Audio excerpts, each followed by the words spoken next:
Hello. Glad to know you're with us on the Signature Show for today. I am Vin Martin Obiora Ilo.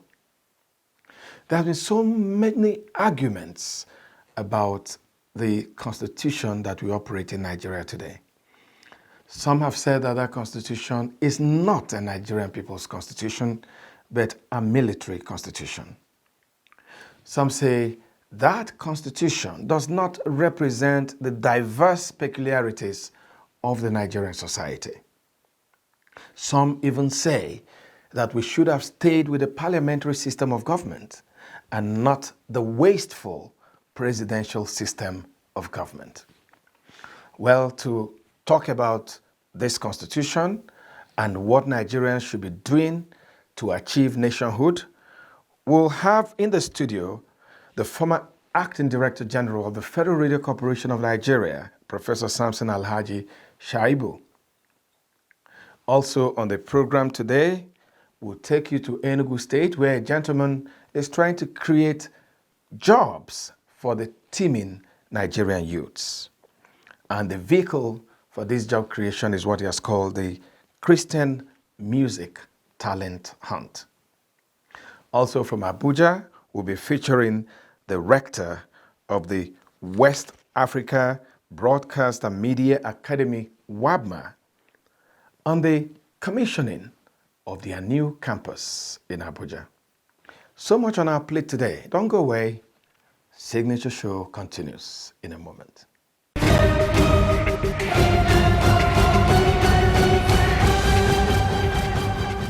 Welcome to our program. Thank you very much. It's a delight to be here. You've continued to sustain this program on social media, Zuma Echoes. There was an episode that caught my attention, actually, where I started looking for you everywhere and wanted to have this conversation. It was the one you entitled Not Yet to Uhuru, and then the other one that you entitled How Can It Be Well with Us? Prof, the living conditions in Nigeria for some people have become killing, in quotes. A lot of families find it very difficult, to put food on the table. Nobody's talking about 3 square meals anymore. People are just trying to even survive.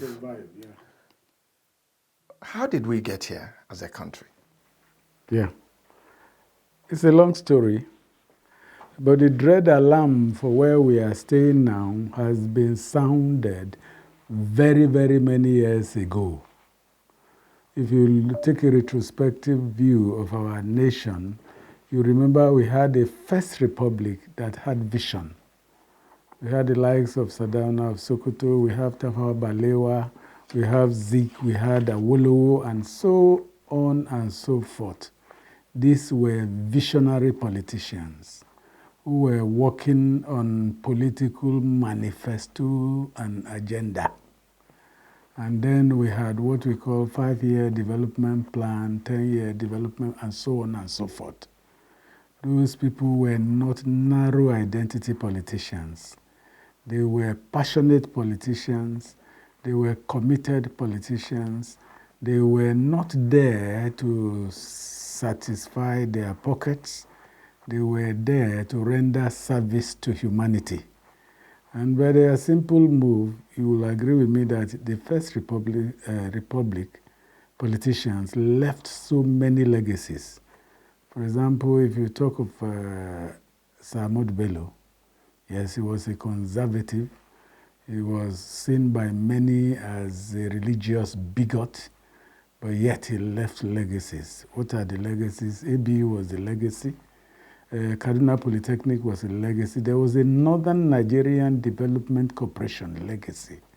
There was a Bank of the North, another legacy. These were destroyed by these narrow identity Northern politicians. If you go to the West, for example, Awolowo left legacies. We met how many years ago? About 30 years ago. If you go to Ibadan up till now, you see the Cuckoo House. These are valid living legacies. And then you are talking of free education, these were legacies, and so on and so forth. But when you fast forward, you discover that the politics we are playing now are no politics of direction. They are visionless politics of visionless politicians rerouting us to further destructions, and they cover up with their religious bigotry, they cover up with tribalism, they cover up with narrow identity politics. So it's a gradual progression. That got us here. That got us here. You remember in radio in those days when we met, the training schools were functioning very well. You had a radio station, you have a servicing training school that produces people for succession of broadcasting. This has been killed. Then you look at other areas, banking sector, succession formula was there. Then you look at the school system, succession formula, they were there. And then you look at even politics. They were building politicians that would take over. We had the likes of Aminu Kano, we had all of them. Yes, they may belong to different parties, but they were united in leaving legacies of progress and development for the nation. So if you fast forward now, what do we see? Local governments that are dead, state functionaries that the governors are despotic and ruling like tyrannical rulers of empires. So, and then if you look again, the media, where we were over 30 years ago, there were dread alarms warning politicians that if they continue doing what they were doing, they were going to sink. Now, the First Republic politicians did not listen, they sank. Shagari and his group did not listen, they sank. Fast forward a little bit, NPN and even PDP were warned. They didn't listen. Even in ABU, where I had my first degree, there were serious warnings by the likes of Bala Usman. There were warnings from the Southern universities, from the likes of Professor Escott Toyo, Patrick Wilmot, ABU, and they were warning. And they came up with a theory in ABU in those days. And the theory was, it was rooted on that we cannot survive as politicians or as a nation, because if we continue with corruption, there was the indispensability of they call it fragility of stability. That the nation cannot be stable if there is fragility of stability. The Dons were warning us. I was young, I was a student. They didn't listen. Politicians never listened. Okay. Yes. You've been doing a lot of fast forward. I want to do a rewind. Okay, thank you. Let's go back to Yeah. the era of Michael Okpara, Sardauna of Sokoto, Awolowo. They achieved so much. They did. They achieved so much. And I want to ask, was it the system that we operated? Because at that time there was parliamentary system. And you saw a lot of competition, healthy competition between the regions. So Sardauna builds, I'm just saying, I'm not in terms of the way it came. Sardauna builds a university. Okpara wants to build a university. Awolowo builds a TV station. First in Africa. The other one wants to build another one. Yeah. They build Cocoa House. Zeke builds the ACB House in Enugu. Exactly. It worked. There was a lot of competition. Why were they so successful? They were successful because of the system they were operating. The system encouraged competition, healthy competition, not destructive competition. Then the military came to do a little bit of history. The military came and unified the whole nation into what I see as a foolish unification. And then that foolish unification led to the killing of this competition. You remember there was a granite pyramid in the north, there was cocoa production in the west, there were palm trees production in the east. And the likes of Okpara, as you have mentioned, were encouraging this systemic farming, and they were boosting productions. When the military came, they said all our federation account is now centralized. Then we now rendered our people into parasitic beings who are waiting on the government to bring the largesse from the headquarters before they could move forward. And by so doing, they killed agriculture, they killed education, they killed initiatives, and then you dovetail it. They killed industries. Industries were killed. I was in Kano only a few weeks ago because I was on NUC delegation to Kano to take a look at 1, 2, 3 universities, and we discovered Kano was a place I was visiting as a student of ABU, and at that time they didn't have less than 35 industries. You go to Kano now, the industries have been killed. You don't have even up to 5 industries. That's the danger of rendering nations into parasitic beings that are indolently or parasitically waiting for largesse from the headquarters. Just Yes. a couple of weeks ago, we had a guest on this program, the former governor of Akwa Ibom State, Obon Victor Atta. And he was advocating for a return to the autonomy that the regions enjoyed. He said we should take it down to the states, and that if anybody felt that it was going to be negative, that it was actually going to be positive, because no single state can threaten the bigger, the bigger nation. Yes. And he said it worked before. Yeah. Why don't we go back there? Do you share that opinion? Definitely. You know, if you look because this also includes keeping a part of your resource, putting something in the center, being innovative. Beautiful. I share the opinion with that great man, that governor, to a large extent. That's why many people are talking of fiscal federalism. Fiscal federalism in which you are not breeding states that are parasites, states that are not contributing anything to the national coffers. Are you getting it? They're not as indolent as we were made to believe in those days. We're hardworking. Agri products were coming from the north.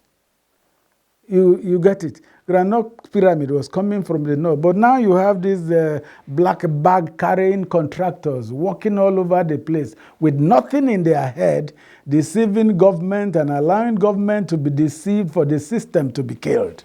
That's what we're having now. And there's no initiative. If there is a competitive synergy for initiative generation, all the states in the federation must bring to the table their internally generated revenue to survive. But now, are they doing that? No. They are waiting on federal government to bring what is called, monthly allocations to be shared. And the federal government is not helping matters. You are giving millions or billions to states, but you are not helping, you are not asking them to account for these states. But the Constitution does not allow the federal government to do that. It is a skewed constitution to promote corruption. That constitution is not it. We discard the constitution and start afresh. If not, you will sink and sink until we have no nation anymore. That's where we are going. Let me go back to a word you've used more than 4 times in the course of this conversation. Narrow identity politicians. What does that mean? Thank you. If you look at our systems now, let's take a look from Buhari era. You came as a president of the nation. You used your mouth to say you are president of the whole nation, not a president of a few. That was a statement. But you are empowering people.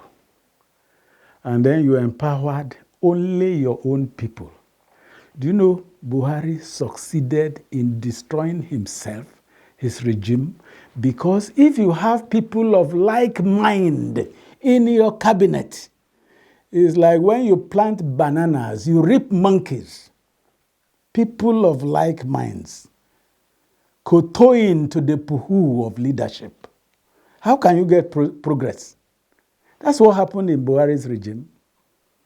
But when you are building a government of inclusiveness, you bring Igbos, you bring Yorubas, we have over 250 ethnic nationalities in the nation. You are bringing these over 250 brains. But when you go to your own state, you now cook out only members of your religion and your tribe. It's planting bananas. You reap monkeys. We have a new government. Does it look like it's changing? So far, I think Tinubu should be given some kudos for inclusiveness. That's not an opinion a lot of Nigerians share. But government is not a popularity contest. That was the same thing the Buhari people said. And now you're saying now that it's not a popularity contest. And Nigerians really don't think that there's a marked change from the Buhari regime to the Tinubu regime. Let me take an example of where we are now, Abuja. Yes. I've been in Abuja since 1980. Are you getting it? I've seen ministers who have ruled. They are not one, they are not two, they are not three. But when you dovetail and compare them with the present minister, no matter the outcry against him, you could see work going on in all sectors. The roads are beginning to pick up in Abuja. If you say government is a popularity context, Wike is not popular, but he's productive. We had what do you call them now? Ministers of Abuja who were, so to say, popular. They sat on land allocation to narrow identity, kit and kins. See, leadership without innovation is like soup without salt. People were sitting on Abuja ministerial seat before. They were waiting for allocations from government to do their projects. They didn't even know how to collect tax. You are getting it? The man has come with a formula for tax collection. He's doing one or two things. Apart from the federal grant to him, he's generating revenue within. So this is leadership. Okay. Yes. Let's go back to Zuma. Yes, echoes. It offers the opportunity to mirror society, exactly, to satirize, to use that subtle platform to hold leaders to account. Yes, exactly. Yeah. Why did you choose to use that medium? Of course, you're a professor. Yeah. You have the lectern where you teach the future generation. Why do you think it's important for you to go out to the social media also to use this platform? Good. You know, Zuma Echoes in the first instance started as a radio drama program. It was a bitter satire on society. It was created to make Zeke had a statement I like very well. Zeke says some of these politicians we are seeing now are nattering nabobs of negativism. You see, the Zuma Echo was created to satire nattering nabobs of negativism in our politics, in our economics. You have to break this down. Those are people who are accidental politicians. They have no mission. They are there because they claim to represent their people. And their people, if you ask their people, the people will tell you that they are not representing them well. So these are anachronistic politicians who are deceiving themselves that they are representing amorphous people that they are not carrying along. So these people must be exposed and ridiculed. Zuma Echoes attempts to expose these people so that they can laugh at themselves, they can cry at themselves, and they can think about themselves. And in thinking, they will move the nation forward. Let me give you an example.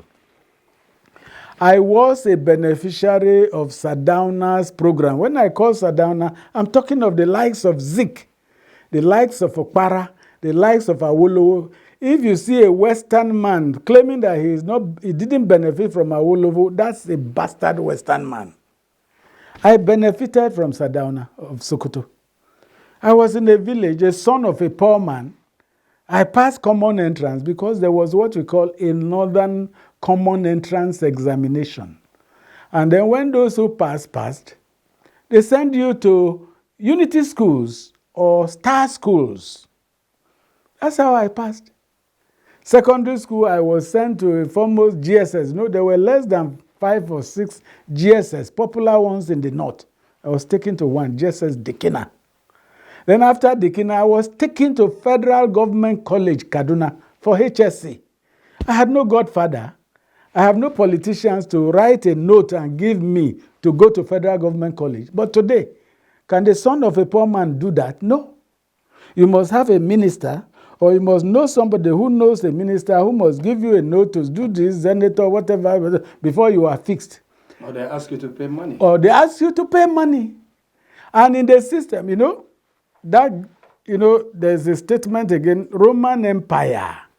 They say every system has a negative capacity that is inbuilt for self-destruction. Politicians in Nigeria are self-destroying themselves. Instead of you putting a bill for the general masses, you are putting a bill for your pocket. Tomorrow there will be restiveness, and then you self-destruct.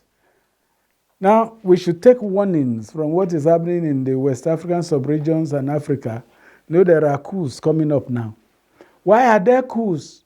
Coups come because of lack of democracy and good governance. And we must sit down to identify democracy. So our dread alarm is to sound all these warnings so that we can check ourselves. And Zuma Echo tries to do that. Then over time, you remember in FRCM, we used to have 30 minutes programs, 40 minutes programs, so on. Now you see digitization and change in communication models is forcing us to now believe that, look, you can't hold people captive for 30 minutes anymore. Why not talk to them in few minutes? That's why we have the YouTube, we have the Facebook, we have Instagram, that are communicating to people in a jiffy, not the 30 minutes one. That's why I dovetailed into the social media to say many things at a time within a short period. That's the whole essence of Zuma Echoes. Let's conclude, Prof. Yeah. Sometimes when one watches television or listens to radio or goes on social media, a lot of people get scared. I get scared sometimes about the future of our country, about the future of our children, about the unity of our country. Please, as shortly as you can, how do we navigate out of this seeming quagmire? Yeah, the only way out is fiscal federalism in this restructured Nigeria. Some writers say, look, all lizards lie prostrate on the ground, but no one can tell the one with bellyache. All the ethnic nationalities, over 250 of them, they have political bellyaches rooted in marginalization, segregation, cheating, lack of promotion, blackmail, labelings. Are you getting it? And you feel you can build a nation along that line? It's impossible. Prof, I think that's where to leave this. And I must thank you for your time and for coming on the show. Thank you. Thank you so much. Thank you.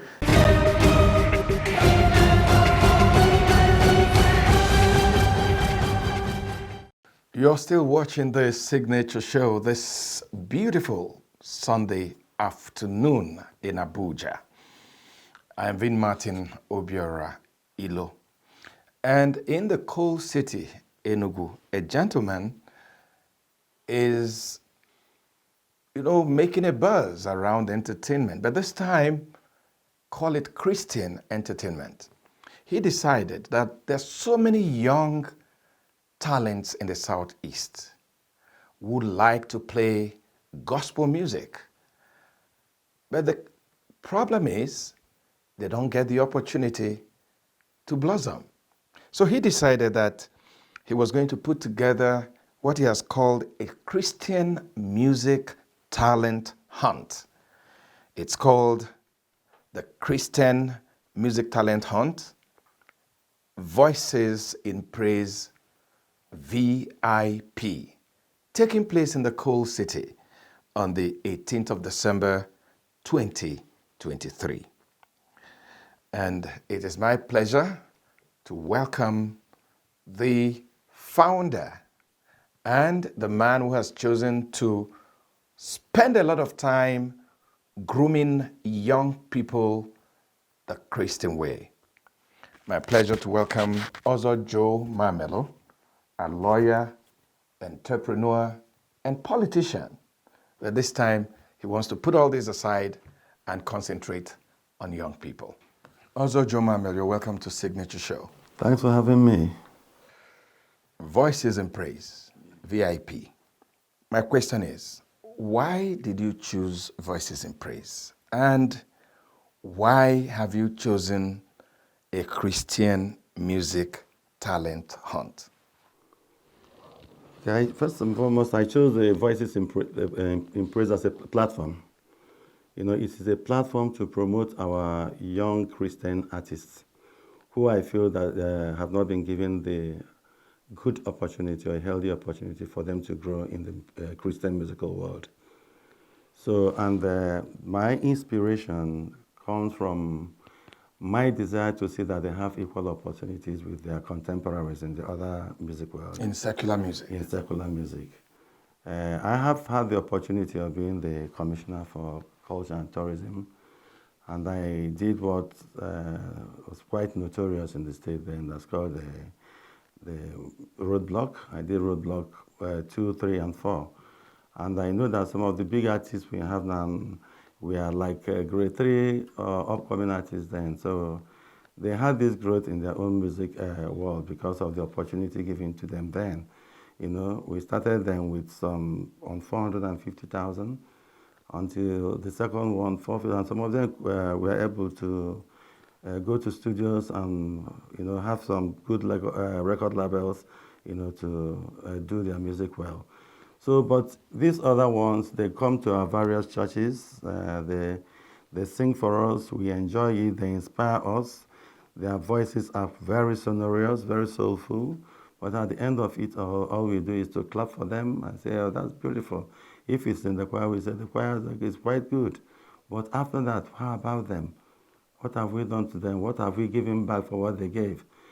So I decided that in this, my private life now, let me find a way just to tell them that the world appreciates them.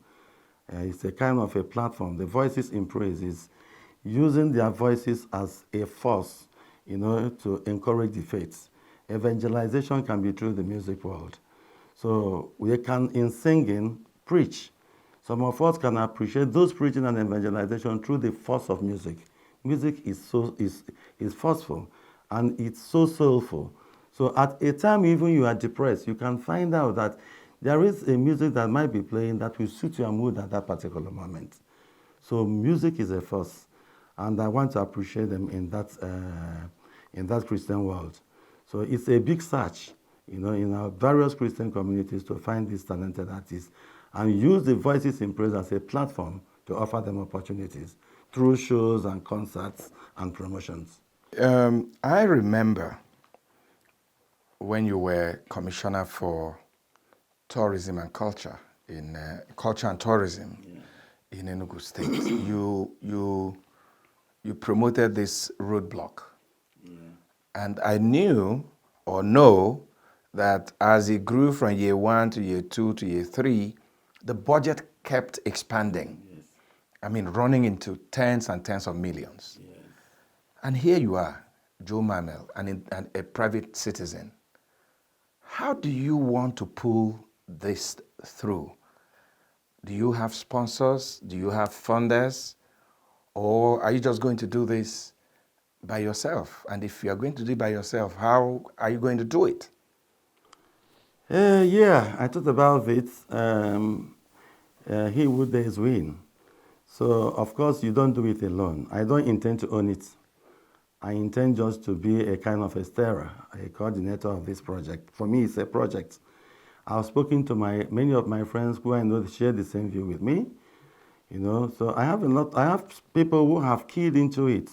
Sponsors, including Signature TV, including Enugu Sports Club, who gave us their venue, you know, to train to do the auditions and to train the artists that are selected from the auditions. We have the Enugu Centenary, who gave us a start money, just to encourage us. So we have people in other fields of life who have keyed into it. It started like a little fire now, but it's growing. And I'm sure by the end of it all, it will be an inferno. I can bet you that. Because the kind of encouragement we are getting, from a lot of people, even the churches and the Christian community, is quite enormous. Some of them spiritually, some of them coming to tell us, putting up ideas, on this is how good it could be. And this is my maiden edition.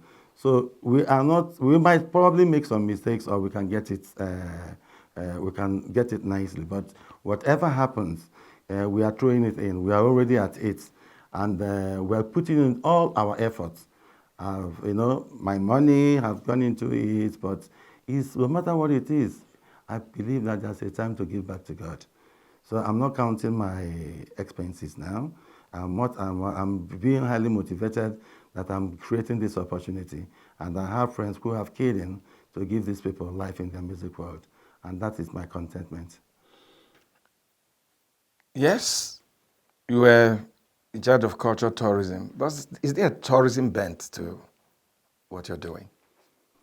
Yeah, there is really, for now, it's a foundation stone that I'm building. So until I'm able to firm up the foundation and start building on top of it, I believe that by the time we all start building on top of this, because this is the foundation we're laying for this, it's a brand we are trying to create.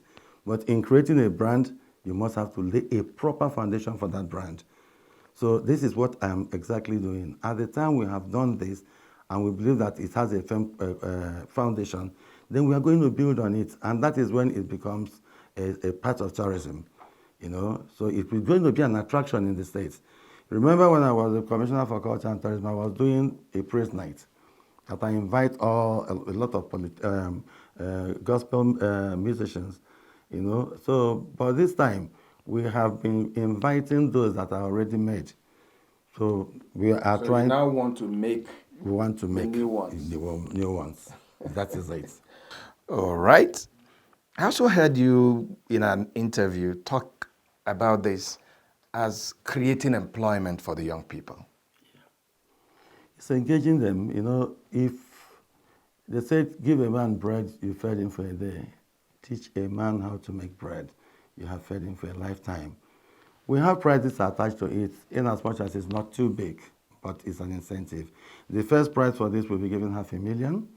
The second prize is $300,000, and the third prize is $200,000. So a total of $1 million, shared by three, the first, second, and third runner-ups. It's an opportunity for them to start up something. It's just like a feed money, that we help them. Then as much as we have done that, we're equally going to help them to have music labels that can pick them up, to encourage them, so that by the time we drive the second edition, we can be able to say that we have created a line, of development, through youth engagement, because this is exactly a youth engagement program. We are trying to tell the other people that are doing music that you don't need to recreate yourself. That is exactly my concern.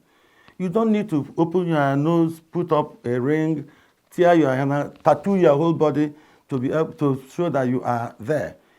And then you miss it all, you go into drugs, you go into doing a lot of things because you believe that that is what that aspect of life wants you to do for you to be where you are. We are looking at not losing our youth and still helping them in their career in music, and making them appreciate that they can still remain as created. They can still maintain their spirituality and serve their God. They can still become a model for other youth, other peer groups, to understand that I am still who I am, and this is where I am. So that is what it's just like, that's what we want to create. It's a way of equally evangelizing to the youth first, that music is music. It depends on the appreciation of music. And we want you to be who you are, and still create this joy, through your soulful and sonorous voices. So it's going to happen on the 18th of December 2023. Yes, at Amadio. Is there at where? Amadio Event Center. In Enugu? Yes. At the Coal City? Yes. Is there any star of the night? Yes, we are bringing in Buchi. Oh, the gospel artist. The gospel artist. So Buchi is going to be the guest artist of that day. Yes. That must be very inspiring for the young ones. Yes. He has a blended music of both reggae and gospel. So it's interesting. Yeah. Is government helping in any way? Have you approached government, whether local, whether state, whether federal, or even your old ministry to support what you're doing? I haven't approached them because they are equally having their own teething problems that I appreciate. Okay, as a new government. As a new government. And even the Ministry of Culture and Tourism, they are trying to package something, no matter how little, knowing that for the past 8 years, there has not been any form of entertainment from government as it was during the years of Sullivan Chime. So after the tenure of Sullivan, the world of entertainment in the state ceased for 8 years. So they are trying to do something to reassure confidence confidence of government in giving back to the people what they've always had. That is having December as a time of giving back, a time of joy and a time of entertainment. But because of all about how young the government is, so there's a lot on them. So I understand that, and I appreciate the efforts. And so I've spoken to the ministry, and I've been the commissioner is quite a very nice person. That is Mrs. Sugochi Madweke. She's been exemplary, a very nice woman. So I've seen her own problem. I've given my little what I can call experience, and to help her equally grow well in the ministry. But for now, I'm carrying the load myself, and it's heavy. But my friends, like you, they are helping a lot, to make it lighter for me. Okay, Joe. Let's round off now. But where do you see this in another 5 years? How are you? What's your projection? My projection, like I said, is a little fire that will beget an inferno. I want this thing to become a brand. Not only a brand for for our teeming youths in the Christian world. It's going to be something that I want to grow from state to region, from region to national, from national to something that is worldwide. So I see that the least I can go is making this in a national experience by the next 5 years, if I don't translate to something that's international. Also, Joe Mamel, thanks for coming on our show. Thank you, my good friend. And we wish you the best. Thank you, Ben. I appreciate it.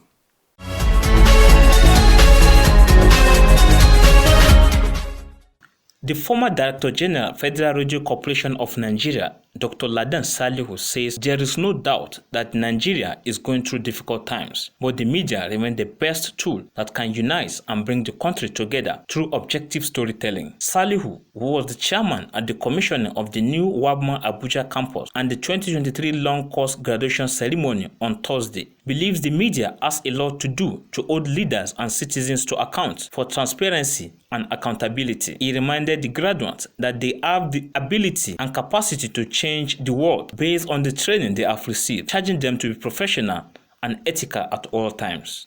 Do not for any reason take your position. Don't take the back seat in the world of conversation. You are the best, you are the finest, you are the ones to put together a country that is in clear and present danger. Make no mistake about it, we have challenges. In his address, the rector of the academy, Ike Okere, said WABMA is dedicated to shaping the next generation of media professionals so they can adequately face the challenges of a dynamic and fast-evolving digital media landscape. He said the academy has 3 campuses across the country in Enugu, Lagos, and Abuja, with the aim of further expansion so that every region in the country is covered. According to Okere, plans were at an advanced stage for the takeoff of 3 new campuses outside the country in Ghana, Senegal, and Cameroon. We have trained more than 3,000 people. Today we'll be graduating a few more. WABMA was set up not just for media professionals, but for all organizations, MDAs, private companies. Everyone has a communication need. In his remarks, Chief Executive Officer of Signature TV, Martin Obiora Ilo, said, "Learning is a continuous thing in life as a child, the graduate to be hardworking and humble." So I just plead with you humility, hunger to learn. Our industry is in search of professionals. And if you get it right, you are never going to regret it. If anybody tells you that broadcasting is not a wealthy profession, they are lying to you. The graduating students appreciated the academy for providing such an avenue for them to acquire knowledge in journalism. We are committed to upholding the highest standards of professionalism and to using our voices to inform, inspire, and effect change in Nigeria, West Africa, Africa, and indeed the world in general. West African Broadcast and Media Academy is a multinational, multispectrum, and multidisciplinary training institute that was established in November 2020, aimed at training a new crop of media practitioners that will be professional, ethical, and innovative in plying their journalism trade. WABMA is also a platform for online learning and professional development in broadcasting, journalism, public speaking, and new media, among others. In Abuja, Nasiru Usman for Signature Show.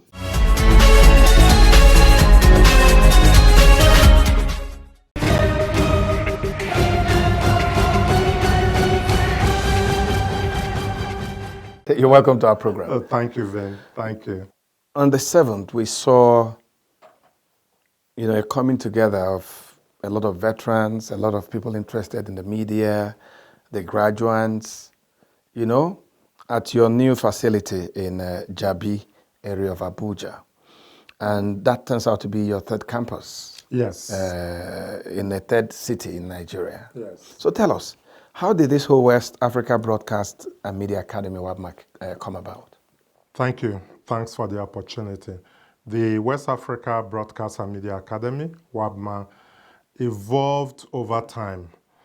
Over time, many of us in the profession noticed that professionalism was no longer the in thing in the media industry, not just in broadcast media, but also in other aspects of media, such as print and especially online.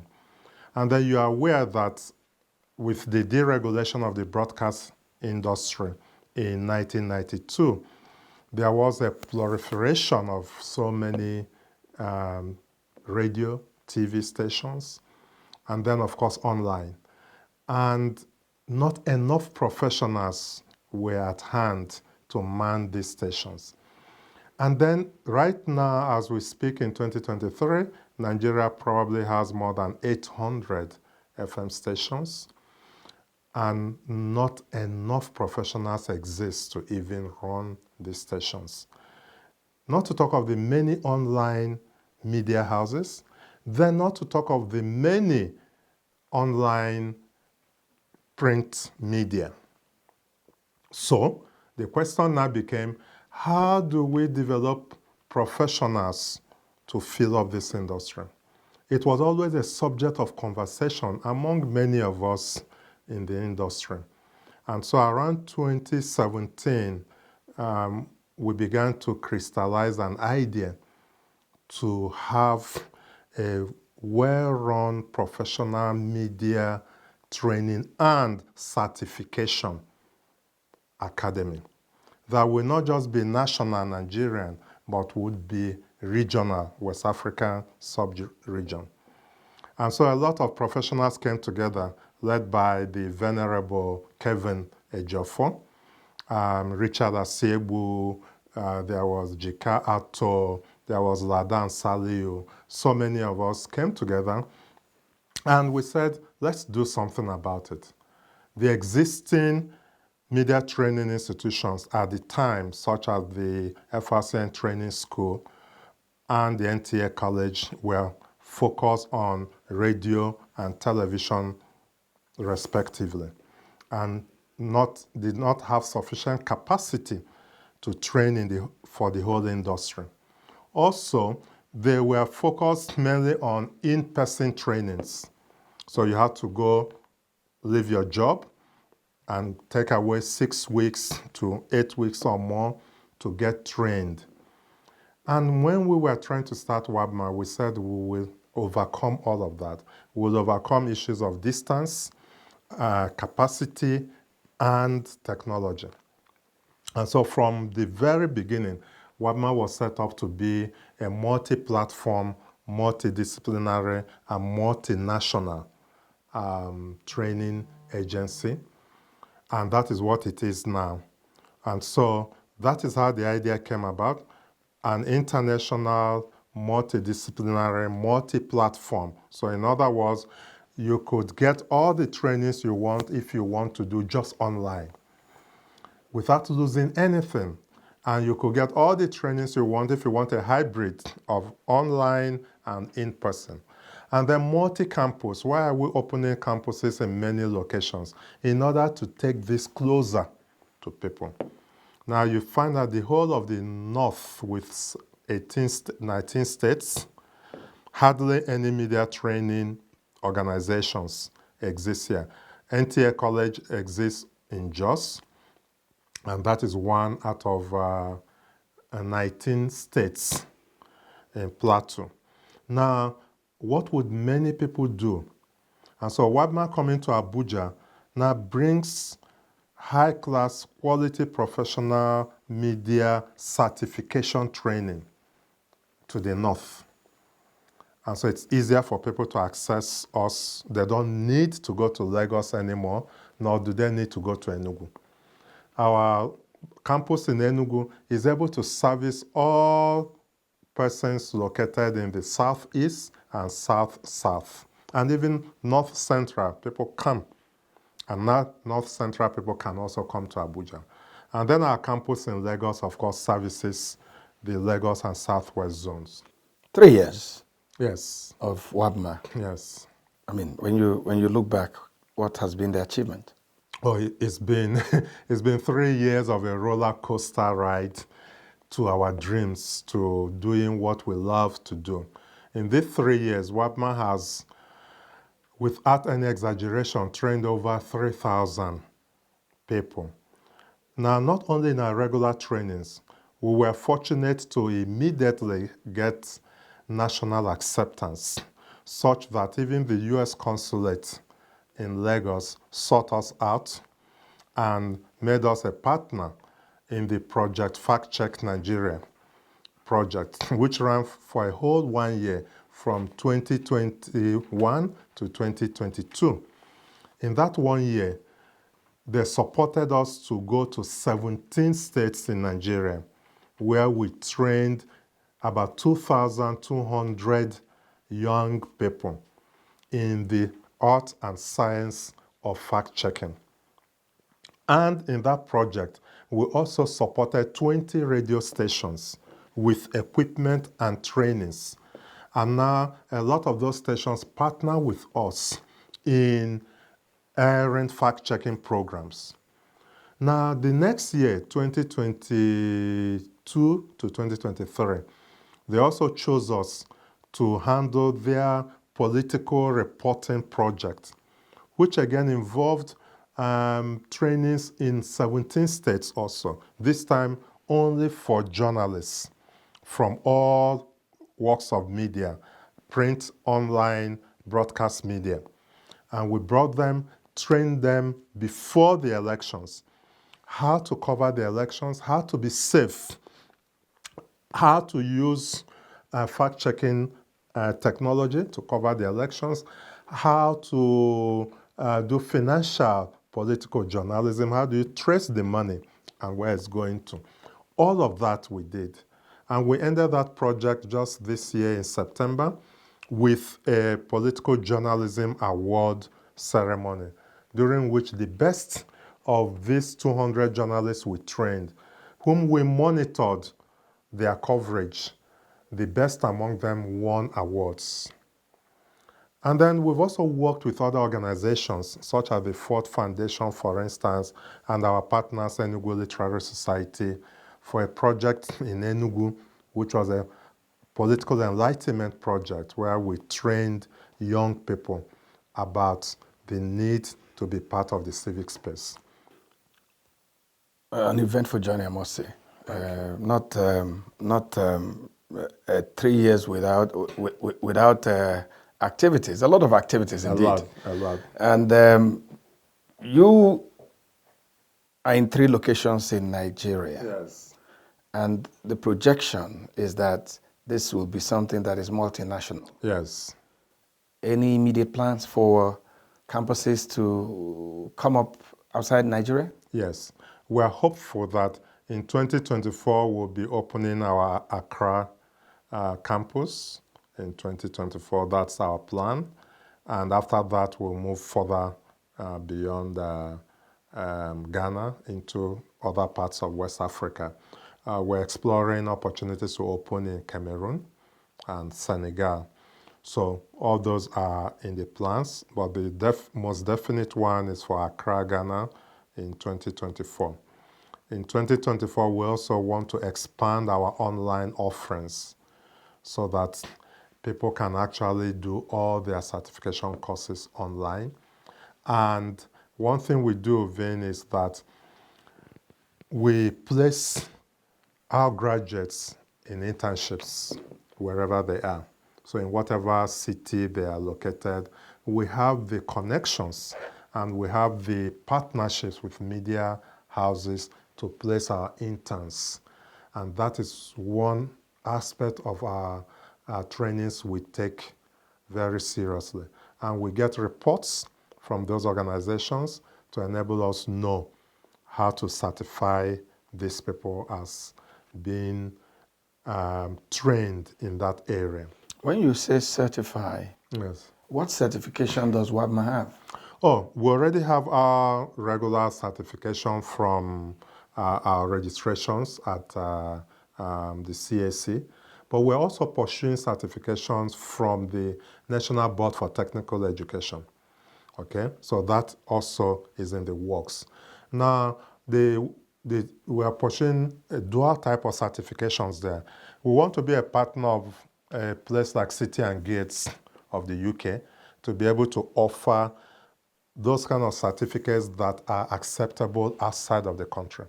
Our certificates are already well accepted in the industry here in Nigeria. All media houses accept our graduates. And by the way, none of the existing ones, FRCN Academy or NTA, have any NAPTI certification too. So the credibility lies in the trainers. Who are these people training you? So if you have a certification showing that you were trained by a Kevin Ejiofor, or a Ladan Sali, or an Ilemio Koka, or a Diego Conyedo, or a Vin Martinillo, and all that, then you are sure I, as an employer, would accept that person. But yes, we're also working on the NAPTI certification. Well, as we end it, so many stations, TV, radio, online, name it, and very few professionals. Yes. Is it not something that's affecting the industry negatively? Of course. Everyone is complaining. Even the audience, whether they are the listeners or the viewers or the online consumers of content, everyone is complaining. Whether it is in presentation or it's in content production or it's in the engineering aspect, the technical aspects, everyone is complaining. Okay? Now, in the golden age of media seems to be something in the past, but we're determined to help rebirth it. And that is why we are trying to rebirth it using technology. Okay? For instance, from January 2024, we will introduce a course on AI communications. It's being developed as we speak, so that our media personnel can also ride on new media to be able to deliver this content. But the basics must remain. The basics about balance, about fairness, objectivity, about impartiality, about the whole story must remain, irrespective of what technology you use. Now, the basics about the very basics of even public speaking must be taught. And so WAPMA is so not just for industry professionals. We actually want to professionalize everyone. For instance, we'd like to train the National Assembly and State Assembly people on public speaking. We'd like to train them on media relations. Vin, take it this way. Why is fake news proliferating so much? Lack of media literacy. And they've even moved it to health products. Yes. When you see on Facebook, they put an Arise newscaster on an AIT newscaster or one NTA newscaster and put words in their mouth saying and they're endorsing drugs and people are fake and people are buying it hook and sinker. Why are we sharing those things? Because of lack of media literacy. Thank you for coming on our show. Thank you. And great show you have here. Congratulations. Kudos to Signature TV. And that was the rector of the West Africa Broadcast and Media Academy, WABMA, Mr. Ike Okere, talking to us on the recent graduation and opening of the Abuja campus. And that's how we draw the curtain on our show today. I am Vin Martin Obiora Ilo from Abuja in Nigeria. Thanking you for watching and asking you to go to our social media platforms and promising that if you go to www.signaturetv.org, you can watch this program again and watch our other programs. Until next week, bye for now.